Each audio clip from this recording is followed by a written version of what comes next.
Nous sommes en train de terminer nos visites de courtoisie aux responsables d'institutions, institutions constitutionnelles.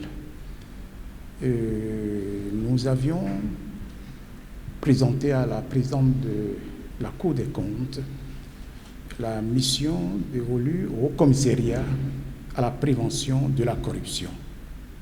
Nous avions reçu de Madame la Présidente de sages conseils, des conseils qui vont permettre à notre institution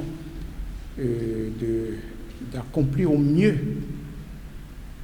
ses travaux. Et nous avions échangé également avec Madame la Présidente.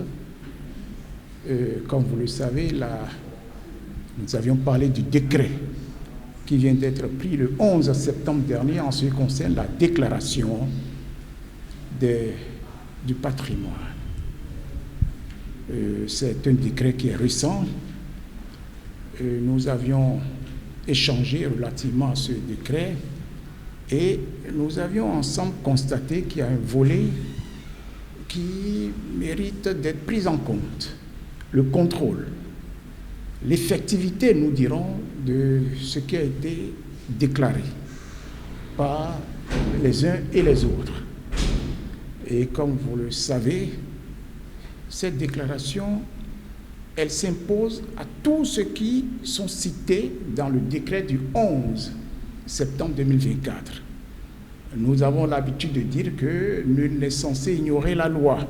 C'est-à-dire tous ceux qui sont cités, en principe, doivent le savoir qu'ils doivent faire de déclarations. Mais est-ce qu'ils le font? Est-ce qu'ils le savent? Il revient aussi au commissariat, à travers la prévention, de faire un travail de vulgarisation. Un travail pour permettre à tout ce monde d'aller à déclaration de patrimoine. Et dans nos échanges, je disais tout à l'heure que nous avions parlé du contrôle effectif de la déclaration. Est-ce que cela a été fait? Est-ce qu'il n'y a pas eu d'omission? Est-ce qu'il n'y a pas eu d'oubli? Donc, c'est des choses que nous allons voir ensemble sur le terrain. Nous avions également parlé avec Madame la Présidente de la Cour des comptes de tout ce qui touche les partis politiques.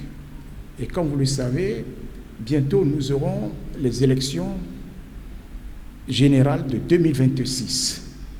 Or, la Cour des comptes ne s'occupe pas uniquement des subventions au niveau des partis politiques.